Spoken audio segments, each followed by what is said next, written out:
O homem, você terá que viver do seu suor. A serpente vai ter que rastejar. Imagino eu com a minha mente de pregador, Satanás saindo pelos cantinhos e dando risada. E aí vem Jesus, aí vem Deus olhando e dizendo: não se preocupa não, porque o céu vai guardado. Não se preocupa não, que o céu eu vou levantar um profeta para poder dizer o que vai acontecer com você. A Bíblia vai nos relatar no livro de Isaías, no seu capítulo 7, que agora Isaías vai começar a falar com o povo. E quando Isaías começa a falar com o povo, Isaías vai trazer a sua maior profecia. Que profecia é essa? Isaías vai dizer, nascerá de uma virgem. Nascerá de uma virgem um homem, que colocará o nome dele de Emanuel, que é traduzido Deus conosco. Isaías está olhando para o povo e está dizendo: está um Cristo vindo, aquela pessoa que ainda para salvar o povo ele ainda vai nascer. A Bíblia vai nos relatar no livro de Mateus, Lucas e João. São os livros que vão nos dizer e vão vir nos falando da caminhada do nosso Senhor e Salvador Jesus Cristo. Eu lutei comigo mesmo para poder estar aqui nessa noite ministrando essa palavra, porque eu disse: Senhor, não é fácil falar do seu nascimento, porque falar do seu nascimento é falar de algo em que o mundo não merecia, mas o Senhor veio a si mesmo, em que o mundo não precisava ali, porque é o único decreto que nós necessitávamos naquele tempo, podendo olhar para a Bíblia e dizendo, era que podia vir um Cristo somente para finalizar a raça humana, porque o povo caminhava, mas não queria mais saber de Cristo.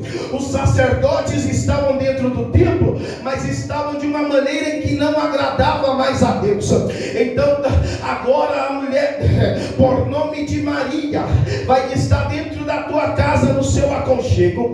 A Bíblia vai nos dizer no livro, se não me falha a memória, de Lucas, que um anjo por nome de Gabriel vai aparecer a ela e vai dizer: mulher, agraciada entre as mulheres, mulher, você vai conceber e dar à luz a um menino e colocará o nome dele de Jesus.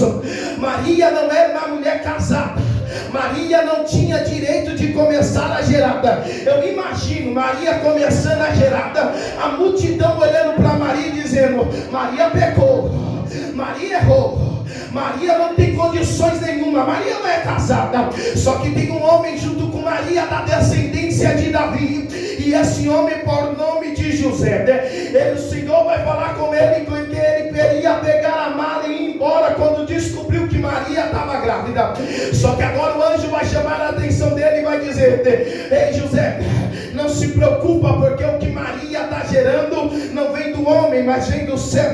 O que Maria está gerando não é qualquer pessoa que pode entregar para ela. E como confirmação, ainda também tem outra mulher gerando um menino, que o seu nome será João Batista, primo de Jesus.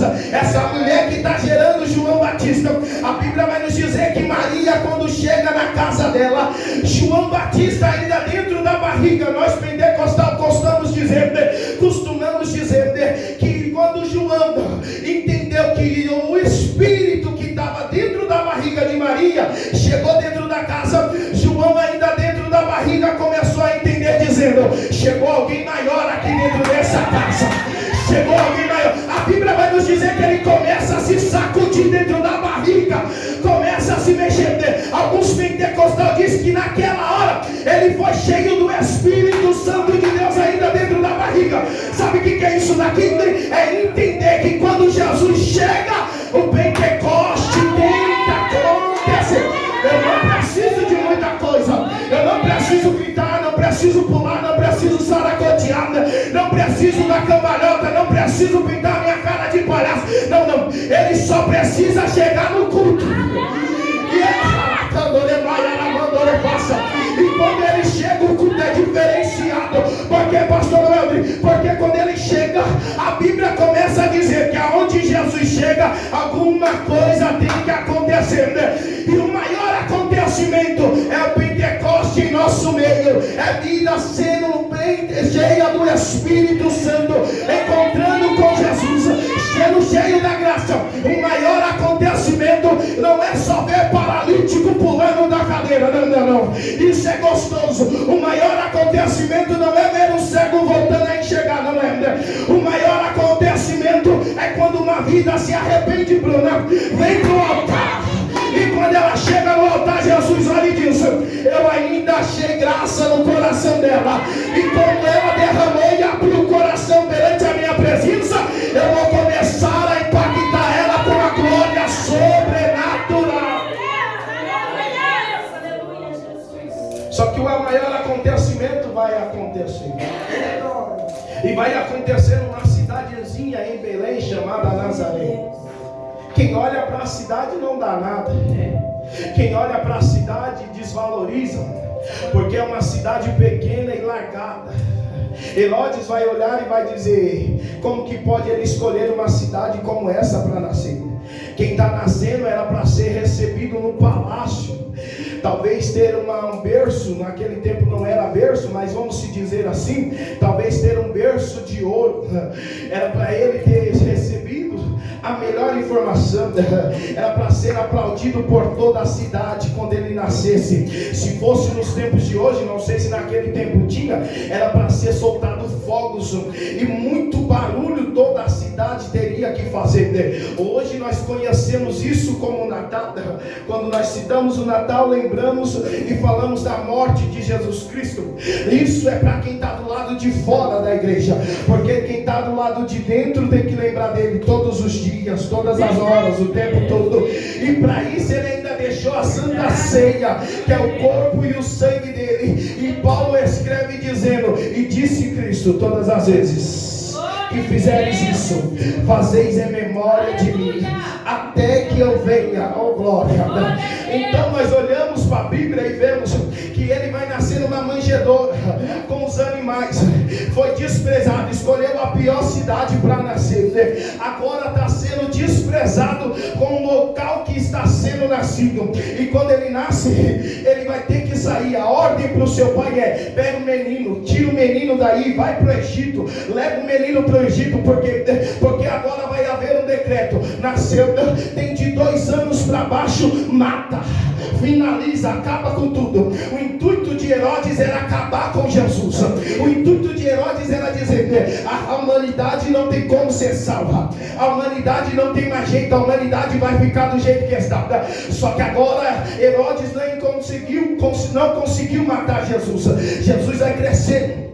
A Bíblia vai nos relatar que Jesus vai começar a fazer os seus milagres. E quando os seus milagres começam a acontecer, a Bíblia vai nos relatando que tudo que ele vai fazer vai seguir uma grande fama com ele. Jesus é o primeiro milagre de Jesus. Você que conhece Bíblia e gosta, sabe que o primeiro milagre de Jesus vai ser a transformação da água para o vinho. Depois disso, Jesus começa a fazer milagre, como coxo ser levantado, como mudo voltar a falar, como leproso que não tinha mais cura e tinha que ser separado da cidade, ser curado. Então Jesus caminhando, a Bíblia vai nos relatar que Jesus vai para o Getsemane, e quando ele está no Getsemane, ele vai começar a orar ao Pai. E a oração de Jesus é: Pai, se possível, aparta de mim esse cálice. Só que quando Jesus entende o tamanho da chamada dele, Jesus entende o tamanho do compromisso que ele tem, quando Jesus entende o tamanho da necessidade que ele tem com a terra, ele pega e fala: mas todavia, Deus, todavia, Pai, seja feita a tua vontade. Jesus, ele podia ter finalizado ali. Jesus passa 40 dias em cima do monte, 40 dias e 40 noites, e quando acaba, ele vai ser tentado pelo inimigo da nossa alma. Satanás vai tentar a Jesus, e a maior tentação é: está com fome, Jesus? Está com fome? Então transforma essas pedras em pão. Mas nem de pão viverá o homem, nem só de pão viverá o homem, mas de toda a palavra que sair da boca de Deus. A Bíblia vai nos relatar, eu estou correndo porque eu quero entrar nisso daqui. A Bíblia vai nos relatar que um maior acontecimento vai acontecer, que vai os soldados buscar a Jesus enquanto ele orava. Quando os soldados chegam para pegar a Jesus, a Bíblia nos relata que Pedro, com seu lindo e belo espírito, vai arrancar a espada, vai arrancar a orelha de Malco. E acontece, Jesus pega e vai fazer outro milagre diante de outro período em que ele estava sendo ali preparado para ser morto. Judas, com seu maior ato de traição, com um beijo no rosto, traindo a Jesus, entregando ele para os soldados. A Bíblia vai nos relatar que Jesus vai preso, e quando Jesus está preso, a Bíblia nos relata que vai acontecer algumas coisas com o nosso Jesus. Ele vai ser chicoteado, e aqui começa uma das maiores dores de Jesus, porque o povo não está olhando para Jesus como um salvador. Os judeus e os sacerdotes estão olhando e estão dizendo: não precisamos desse Jesus, ele é falso em nosso meio, para que ter ele em nosso meio? Não precisamos, ele não prega a verdade, ele não cita a verdade. E aqui cumpre-se a palavra como nós lemos. Quem deu crédito à nossa pregação? A maior pregação estava acontecendo e o povo estava rejeitando. A maior pregação estava havendo e o povo estava olhando e estava dizendo: não precisamos dele. Prende Jesus. Quando prende Jesus, a maior pergunta vai acontecer para o povo. E qual que era a pergunta? Nós devemos prender quem? Barrabás ou Jesus de Nazaré? O povo grita: solta Barrabás, prende Jesus de Nazaré. Não precisamos de Jesus em nosso meio. O homem que veio para salvar o mundo, o povo está gritando e está dizendo: não há necessidade dele. Só que Jesus, ele vai ser preso. Enquanto ele está preso, a Bíblia vai nos relatar que alguns soldados vão formar uma coroa de espinho e vão colocar a sua cabeça sem merecer. Ele não fez nada para merecer isso. A única coisa que Jesus havia feito era pregado. Mas como ninguém deu crédito à mensagem de Jesus, eles estão colocando uma coroa de espinho na sua cabeça. A Bíblia vai nos relatar que essa coroa de espinho penetra e fura a cabeça de Jesus. Agora eles não só contentes em colocar uma coroa de espinho, eles vão levar a Jesus para ser chicoteado. E quando Jesus vai ser chicoteado, eles pegam e amarram no ponta do chicote. Ele vai amarrar alguns dentes, e quando esses cravos vão penetrar na pele de Jesus, a Bíblia nos relata que quando isso acontece, penetra as costas, e quando o chicote volta com um pedaço da carne de Jesus. Não, eu quero que você imagine isso daqui: um homem que não devia estar sendo chicoteado, um homem que não merecia ter uma coroa de espinho em sua cabeça, mas ele está olhando e está dizendo: eu estou fazendo tudo isso porque eu sei que depois vai haver um povo aí pentecostal, cheio da graça de Jesus, aonde eles vão adorar o meu nome, mas sem merecimento nenhum. Jesus está sendo chicoteado. Não contente com isso, eles vão fazer Jesus carregar a cruz até o Calvário. Jesus carregando a cruz até o Calvário. Jesus vai tropeçar por algumas vezes caindo, e mesmo assim, o que eles vão fazer? Vão chicotear a Jesus para Jesus levantar e voltar a carregar. Quando chega no Calvário, eles vão fazer o maior ato. Eles vão pegar, vão pregar as mãos de Jesus. Quando eles pregam a mão de Jesus, eles não contentes só em pregar as mãos, vão pregar a Jesus e vão levantar a cruz para mostrar para toda a cidade. Vão colocar o rei dos judeus, eis aqui. Só que os judeus vão começar a indagar, dizendo: ele não é nosso rei, não é nosso rei, eles não são rei nosso. A Bíblia vai nos relatar que agora, depois, Jesus olhando para aquele povo, vai dar algumas palavras. Eu não vou entrar nesse contexto porque eu não quero ficar preso nisso. Eu vou deixar isso para outro dia. Jesus vai dar algumas palavras. Só que uma das palavras melhores que Jesus vai dar é quando ele olha para o povo e diz: Pai, perdoa eles, porque não sabem o que. Aqui mexeu com a cabeça do preto, porque o homem está sendo chicoteado pelo povo. Colocaram uma coroa de espinho nele, tiraram a roupa dele e dividiram perante o povo. Só que estão olhando e estão dizendo, ele está olhando para o povo e está dizendo: Pai, perdoa eles. Pai, eles não sabem o que estão fazendo. Pai, perdoa eles. O que é isso, pastor? Essa mensagem aqui é para você poder entender que sem merecimento nenhum, você só está aqui nessa noite porque o maior alto preço preço foi pagado lá na cruz do Calvário. O maior alto preço foi pago lá na cruz do Calvário. Quando ele olhou para você e disse: Pai, perdoa eles, porque eles não sabem o que faz. Jesus, quando sente sede, eles dão vinagre para Jesus beber. Vão pegar uma lança e vão ultrapassar a espinha de Jesus. Vai jorrar água e sangue. Aqui começa a acontecer o nascimento da igreja, porque quando a mulher dá a luz a uma criança, nós vemos a mulher dando a luz. A primeira coisa que sai da mulher é quando a bolsa estoura, jorra água, depois vem o sangramento.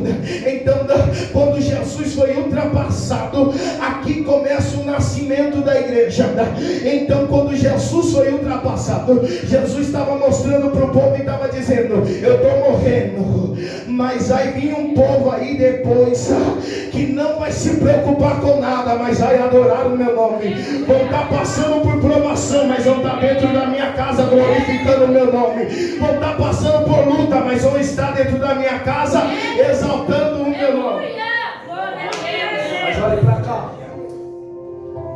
E quando isso acontece, vai existir a última palavra de Jesus. Depois de ser chicoteado, depois de uma coroa de espinho, depois de tomar vinagre, depois de ser transpassado, vai acontecer ele olhar para o céu e dizer: Pai, está consumado. O véu se rasga, o acesso é liberado. Agora não necessitamos mais de sacerdote. Só que o maior acontecimento vai acontecer no domingo pela madrugada. E João, no livro de João, no seu capítulo 20, um livro que a gente gosta tanto, vai vir descrevendo e vai vir citando esse acontecimento. A Bíblia vai nos relatar que uma mulher por nome de Maria Madalena agora vai até o sepulcro. E quando ela chega no sepulcro, um acontecimento havia ali. Ela vai ver que foi arrancado a pedra. O corpo de Jesus, aonde estava, não se encontra mais. A Bíblia vai nos relatar que Maria Madalena vai voltar para onde os discípulos estão trancados. E quando ela volta, a Bíblia nos relata que quando ela volta, ela olha para os discípulos e diz: levaram o corpo do mestre. Eles não contentes em chicotear ele, levaram o corpo. Eles não contentes em colocar uma coroa de espinho, levaram o corpo. Eles não contentes de ultrapassá-lo, levaram o corpo. Eles não contentes em matá-la, Jesus, levaram o corpo. Só que Maria Madalena havia esquecido da maior promessa. Os discípulos haviam esquecido da maior promessa que havia sobre o meio do povo. A Bíblia vai nos relatar que os discípulos vão correr. E quando os discípulos correm, a Bíblia nos relata que agora os discípulos chegam no túmulo e dá com o túmulo vazio. Apenas 2 anjos sentados, eles vão ver. E aí agora os discípulos voltam. E eu imagino com a minha mente de pregador, e aqui eu começo a pregar e começo a encerrar. Eu imagino com minha mente de pregador, Jesus, os discípulos olhando e dizendo: mataram o nosso Jesus, levaram o corpo do nosso Jesus, agora eles vão vir atrás de nós, agora a intenção é nos matar, agora a intenção é finalizar conosco. Só que o que eles não sabiam, o que eles haviam esquecido, Marcelo, é que Jesus havia ressuscitado. Então Maria Madalena vai continuar sentada aos pés do sepulcro e chorando. Jesus vai falar com ela, e quando Jesus fala, a Bíblia vai nos dizer que ela só vai perceber quando Jesus chama o seu nome. E quando Jesus chama o nome de Maria Madalena, ela percebe que é Jesus. Então quando ela percebe que é Jesus, eu imagino ela olhando e dizendo, voltando para os discípulos, porque a ordem de Jesus foi: vai lá, avisa aos meus irmãos que eu estou de volta, ou que eu ressuscitei. Avisa eles e diz para eles que eu cheguei. Eu imagino Maria Madalena indo, caminhando, avisar os discípulos e louvando ao nome do Senhor, dizendo: porque Ele vive, posso crer no ar. Tinha tudo para dar errado, mas Maria estava cantando. Porque me vi. Mataram Jesus, mas Maria está cantando. Eu vou não mais. O povo está olhando e está dizendo, chegou o fim. Mas eu pensei, eu sei que a minha vida. Maria Madalena está dizendo, pode dar tudo errado, mas ela está cantando. Está na mão dele. Que vive. Eu imagino Maria Madalena sorrindo diante dos apóstolos. Os apóstolos com a cara de preocupado, de assustado e dizendo, levaram o corpo de Jesus e Maria está sorrindo. Acabaram com a vida de Jesus e Maria está sorrindo. Maria olhando e dizendo, ei, eu tenho uma notícia tão boa, senta aí, que eu tenho uma notícia para dar para vocês. Maria, onde está o corpo? Fala para nós, Maria, onde está o corpo? O corpo deles, vocês estão preocupados com o corpo dele? Eu imagino que enquanto Maria falava, Jesus apareceu no meio dos discípulos e disse, Pai seja convosco. Tinha tudo para dar errado. Satanás estava em festa dizendo, conseguimos acabar com Jesus de Nazaré, conseguimos acabar com ele, o Salvador do mundo morreu, quem vai salvar o mundo agora? Só que o que eles não sabiam era que ao terceiro dia Jesus ia estar no meio dos discípulos e ia estar dizendo, Pai seja convosco. Não, deixa eu liberar isso daqui nessa noite, deixa você começar a fazer o seu culto racional aí, porque nessa noite o grandão da Galileia já se faz presente. O quarto homem da fornalha já chegou nessa casa, o mesmo homem que foi crucificado está aqui dentro dessa casa e está dizendo para mim e para você, Pai seja convosco, meus filhos. Para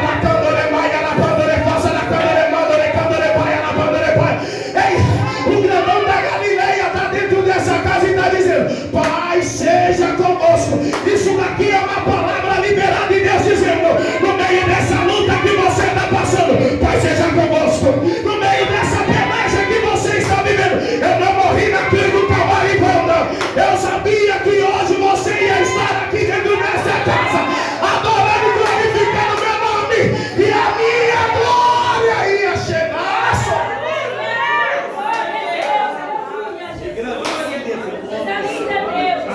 Patrícia tinha tudo para dar errado.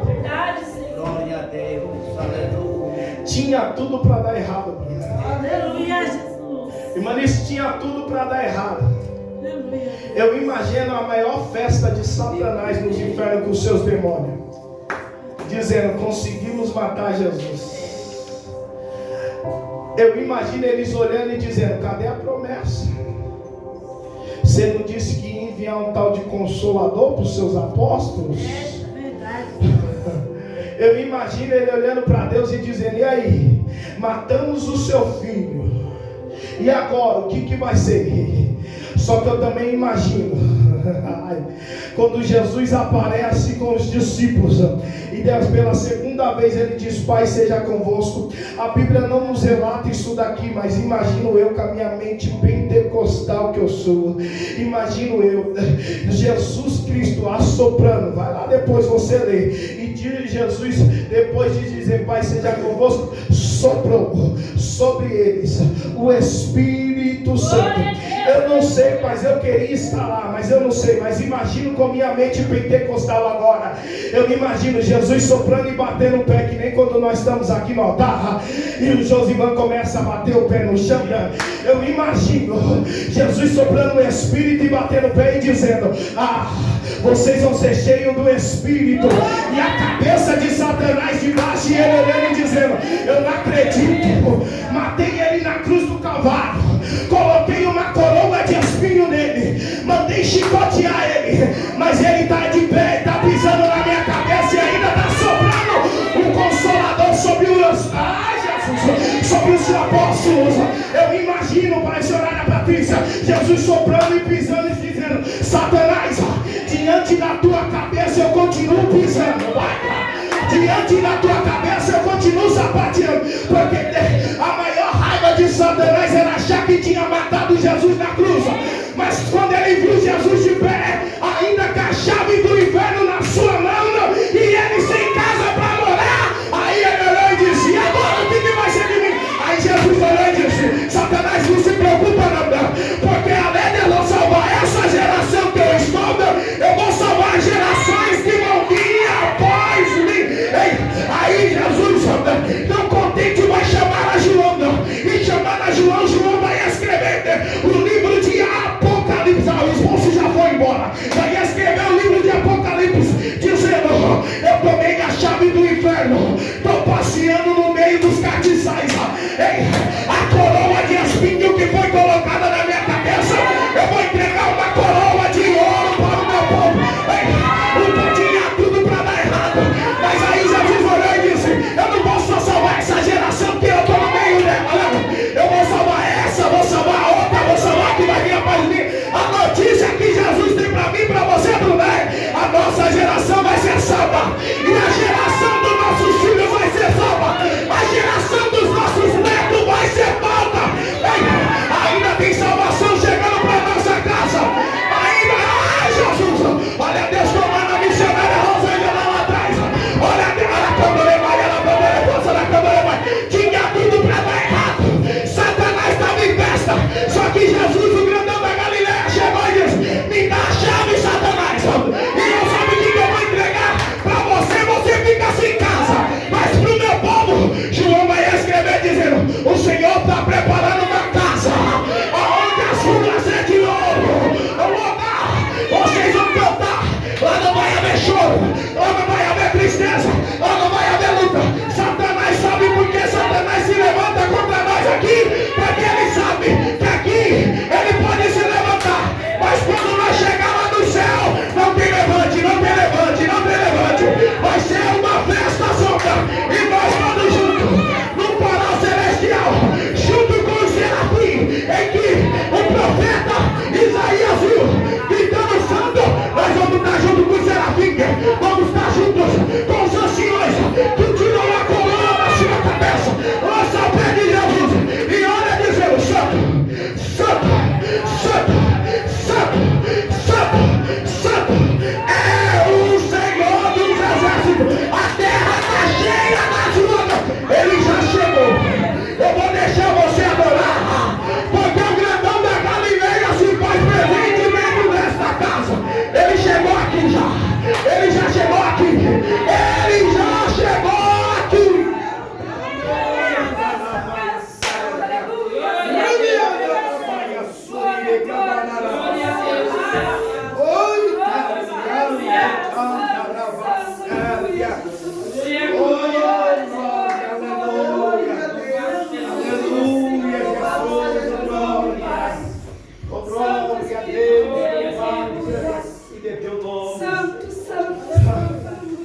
Tinha tudo para dar errado, Isabel.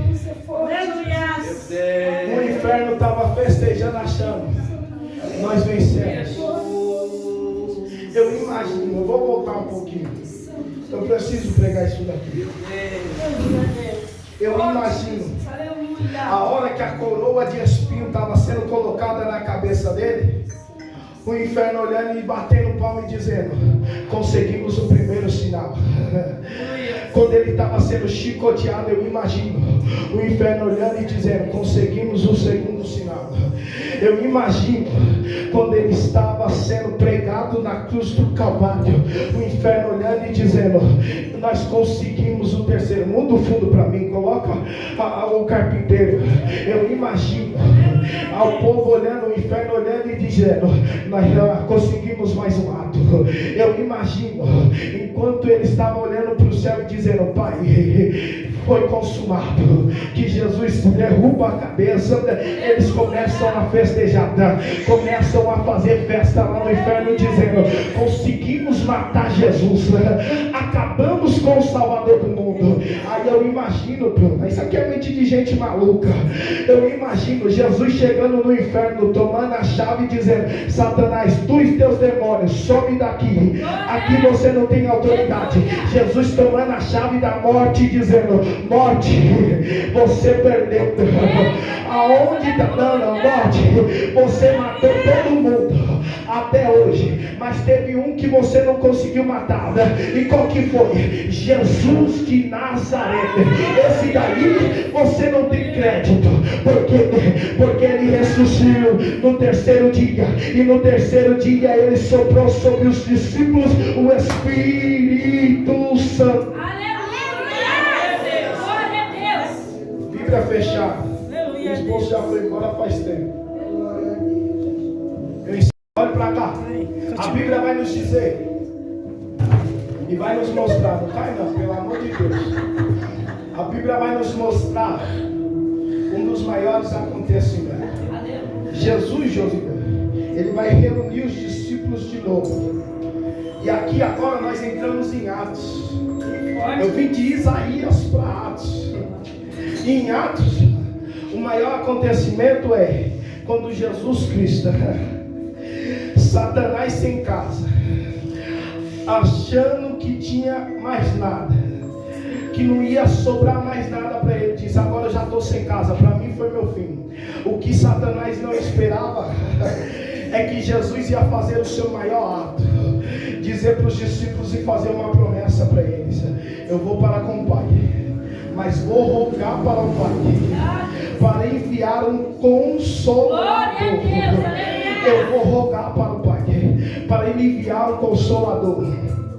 A Bíblia vai nos dizer que enquanto Jesus está dizendo isso, ele está subindo para o céu, Essa mensagem vai ficar também para outro dia. Os anjos vão recebê-lo no céu, Só que vamos voltar aqui para a terra. Eu imagino Satanás sem casa, já todo perdido, agora ele pensando: eu não consegui matar a Jesus, mas agora eu vou me levantar contra os apóstolos, vou matar os apóstolos, vou acabar com os apóstolos, vou destruir um por um. Só que aí, antes mesmo de Satanás trocar os apóstolos, vai ter um dos maiores acontecimentos em que a Bíblia vai nos trazer, e nós pentecostal amamos demais. Vai acontecer que quando os discípulos dentro de uma casa, 120 homens reunidos, a Bíblia vai nos dizer que o acontecimento vai ter. Houve um barulho de um som impetuoso que encheu a casa, e todos que estavam dentro foram cheios do Espírito Santo de Deus. Eu imagino eles olhando e dizendo, porque a Bíblia diz que quem estava de fora olhava sem entender e dizia que eles estavam embriagados. Mas eu imagino o inferno olhando e dizendo: Jesus, não conseguimos matar ele ressuscitou, e além de ressuscitar, está entregando poder para esse povo, está dando autoridade para esse povo. Só que o que Satanás não sabia era que Jesus, a mesma autoridade que ele disse: coisas maiores do que eu vocês vão fazer. Então Jesus estava olhando para nós e estava dizendo: eu pisei na cabeça dele, vocês vão vir sapateando na cabeça dele todos os dias. Eu pisei na cabeça dele um dia, vocês vão vir sapateando todo santo dia. Eu imagino nós no culto de domingo sapateando na cabeça dele. Eu imagino nós no culto de terça-feira sapateando na cabeça dele. Eu imagino no culto de sexta, como esse culto racional, nós sapateando na cabeça dele, e ele desesperado sem entender, e nós olhando para o céu e dizendo: nós sapateia na cabeça dele, Jesus, e acreditamos na sua promessa. A casa está chegando, Jesus está preparado para buscar a sua noiva amada. Jesus está às portas e vai vir buscar. Ele vai vir montado em cima de um cavalo branco, na sua coxa vai estar escrito: Rei dos Reis, Senhor dos Senhores. E vão bradar do céu, e nós sem entender nada, algumas pessoas perdidas vão vir bater na porta da igreja e vai dizer: cadê aquele povo? Nós não vamos entrar aqui, Bruna. Satanás olhando e dizendo: agora, é agora que eu vou tentar parar esses crentes, vou meter um chip nele. Só que nós também não vamos estar aqui, Bruna, porque a minha mente já me diz: eu quero ir na primeira vinda de Jesus. Quando Jesus voltar, eu já quero subir e entrar na morada celestial. E para mim entrar na morada celestial, eu preciso andar em santidade. Agora vai doer um pouquinho, mas vai estar. Não me adianta de nada ser cheio do Espírito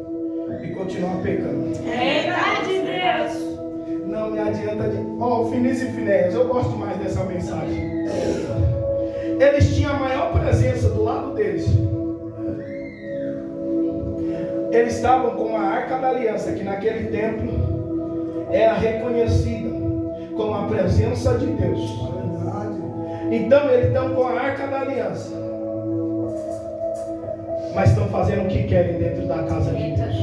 É forte, Jesus. Os sacerdotes estão com Jesus, mas está olhando e está rejeitando.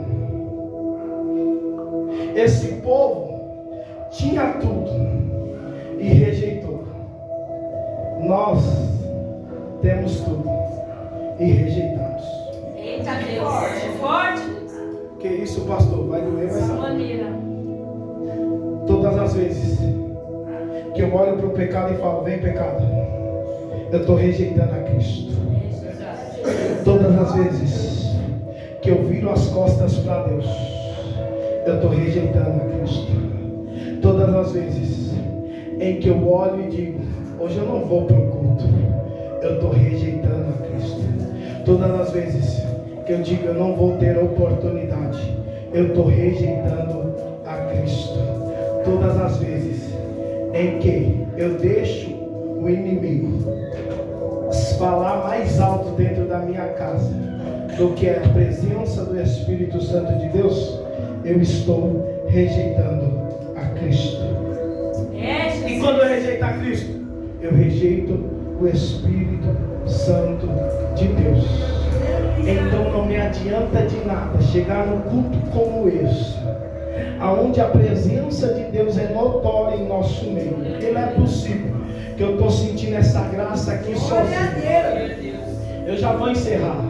Não é possível que eu estou sentindo essa graça aqui sozinho. Mas sair do culto e dar ouvido para o pecado. Sair do culto e ouvir o pecado atingir. Então não me adianta de nada eu vim adorar a Deus e quando o culto acabar, eu ir para dentro de um bar. Não me adianta de nada eu vim adorar a Deus e quando acabar, eu ir usar droga. Não me adianta de nada eu adorar a Deus e quando acabar, eu sair daqui e ir me prostituir. Não me adianta de nada, porque todas as vezes que eu faço isso, eu estou olhando para o Espírito Santo e estou dizendo, você não é o suficiente para mim. Agora eu prego e encerro. Se coloque sobre os seus pés. Como que eu olho para Cristo, o Espírito Santo, que é algo tão gostoso em nosso meio. Nós não precisamos de muita coisa. Paulo vai escrever dizendo, Senhor, quando eu penso que estou forte, eu estou fraco. E é na sua fraqueza que o Senhor aperfeiçoa. É na minha fraqueza que o Senhor aperfeiçoa. Aleluias.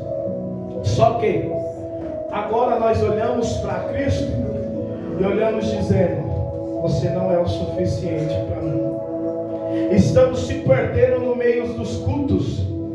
Pulamos, sapateamos, mas quando o culto acaba, voltamos a doutrinas do mundo. E Cristo, onde está? E Cristo, onde ficou? Não, eu quero que você feche seus olhos agora nesse momento. Porque olhar para o céu e dizer, eu te amo, Jesus, da boca para fora é fácil. Mas quando o Pentecoste acontecia, Pedro vai parar e vai dizer, isso daqui que está acontecendo em nosso meio é o que disse o profeta Joel, que nos últimos dias o Senhor derramaria dos vossos espíritos sobre toda a carne. Só que toda a mensagem tem um contexto antes, e o contexto de Joel é, rasgue o vosso coração. Então, quando nós olhamos, sentimos, viemos para o culto, e aqui eu começo a ministrar e finalizo agora de vez. Nós entramos no culto e ouvimos a mesma mensagem que disse o profeta Isaías. Quem deu crédito? A nossa pregação. Porque nós estamos dando crédito às mensagens em que são pregadas hoje em dia. Bem que o nosso povo ultimamente está muito corrompido. Eu sei que está gravando, estou nem aí. Está muito corrompido no nosso meio. É muita chave de carro, de casa que entrega, mas ninguém mais entrega o Espírito Santo de Deus. Sentimos uma glória em um culto, no outro não sentimos nada e achamos que o culto foi normal. Sentimos um Pentecoste em um culto, no outro saímos do culto sem sentir nada e achamos que está tudo bem. Não. Se você sentiu em um culto, você tem que sentir no outro, porque o pastor Alex Mateus uma vez me ensinou, existe dois tipos, André, em que o Espírito Santo de Deus faz. Ele vem às vezes e só passa para poder entregar a mensagem para alguém, mas para outros o Espírito Santo de Deus vem e faz morada. E quando o Espírito Santo de Deus faz morada, aí é o melhor, porque quando o Espírito Santo de Deus está morando dentro de mim, ah, meu Deus do céu, o levante pode até acontecer, mas eu estou olhando para a cruz. O levante pode até acontecer, mas eu estou acreditando na promessa. Satanás pode até se levantar, mas nós estamos confiando na promessa. E que promessa é essa, Helder? Não é promessa de carro, não é promessa de casa, não. A promessa é de uma morada melhor do que a casa que nós vivemos aqui na terra. Aqui na terra tem gente brigando por um pedacinho de ouro, mas a morada que Jesus está preparando para a gente, nós vamos pisar lá no ouro. Ai, meu Deus do céu, nós vamos beber a água do rio, e o melhor rio, o rio da vida, ó glória. Nós vamos poder comer os melhores frutos, porque lá no céu a melhor morada está lá e está nos esperando. Mas para isso eu preciso começar a dar crédito às mensagens que são pregadas. E não é qualquer mensagem, é mensagem de cruz. Não me adianta de nada eu chegar aqui e só entregar profecia. E a cruz, onde fica? Não me adianta de nada eu chegar aqui e só dizer que Deus vai fazer. E a cruz, onde fica? A cruz tem que ser pregada. A cruz ainda em nosso meio tem que ser anunciada. Como que é o nome daquele louvor que diz? Que ainda não, o povo parou de falar do céu. Sabe cantar? Isso. Josué sabe cantar, sabe? Você e o Josué. Prepara aí, rapidinho, que eu vou encerrar com vocês louvando. Porque não falamos mais de cruz, acabou isso em nosso meio. Eu lembro de um período em que quando eu comecei a caminhar com Jesus, a Bíblia, não, que era mais citado e o que era mais falado, era quando Jesus ia voltar. Não pregamos mais sobre as 10 virgens, porque não queremos falar para o povo que tem que se arrepender. Não pregamos mais sobre Apocalipse, porque não queremos mais falar para o povo que tem que se arrepender. A morada não vai entrar de qualquer jeito. Por isso que a palavra de Deus vem dizendo, muitos vai dizer, em teu nome eu preguei, em teu nome eu curei, em teu nome eu fiz sinais e maravilhas. Jesus vai olhar e vai dizer, disseste bem, foi tudo em meu nome, apartai-vos de mim, porque não vos conheço. E isso vai doer em nosso peito. Feche os seus olhos nessa noite, eles vão louvar a Deus. Aleluia, Jesus. Aleluia, Jesus. Glória, aleluia. Louvado seja o teu nome, Senhor. Você pode adorar o Senhor nessa noite. Você pode glorificar o Senhor nessa noite.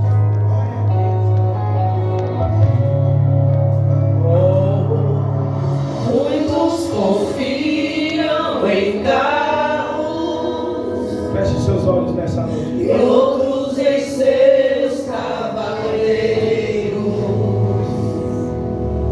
Muitos te louvam de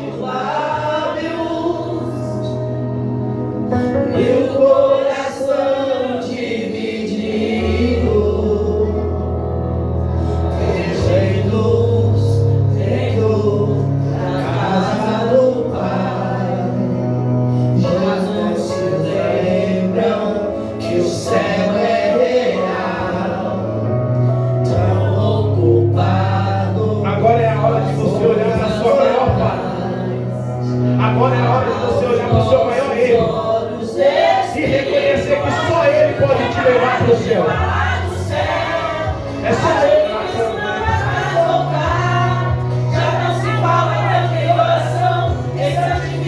Não querem mais pregar, porque pararam de falar do céu e só se fala em bens materiais.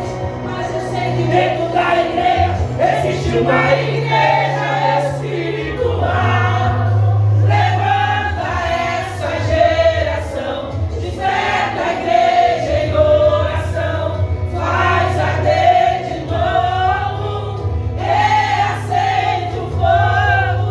Levanta essa geração, traz de volta a visão, onde tudo começou, que falta o primeiro amor. Aleluia, Nesse momento, feche seus olhos e reconheça onde você errou. Porque para entrar no céu precisa ainda estar com os vestimentas limpas. Jesus morreu na cruz do Calvário para que você pudesse estar aqui dentro. A maior salvação já chegou para você. Ele te colocou dentro da casa dele e derramou o Espírito Santo sobre você. de falar do céu, e só se fala em bens materiais. Mas eu sei que dentro da igreja existe uma igreja espiritual. Levanta essa geração, desperta a igreja em oração, faz arder de novo, reacende o fogo. Levanta essa geração, traz de volta a visão, onde tudo começou, de volta ao primeiro amor. Aleluia!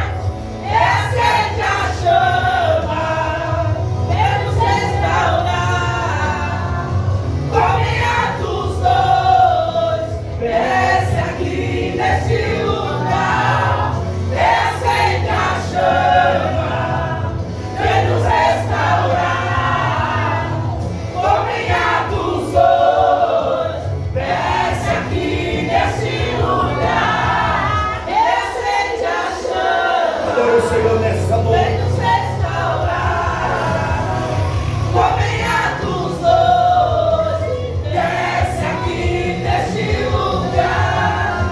Acende a chama, vem nos restaurar, comunhão dos dois, desce aqui nesse lugar. Aleluia! Levanta essa geração, desperta a igreja em oração, faz arder de novo, reacende o fogo. Levanta essa geração, traz de volta a visão, onde tudo começou, de volta ao primeiro amor. Essa geração, desperta a igreja em oração, faz arder de novo, reacende o fogo. Levanta essa geração, traz de volta a visão, onde tudo começou, de volta ao primeiro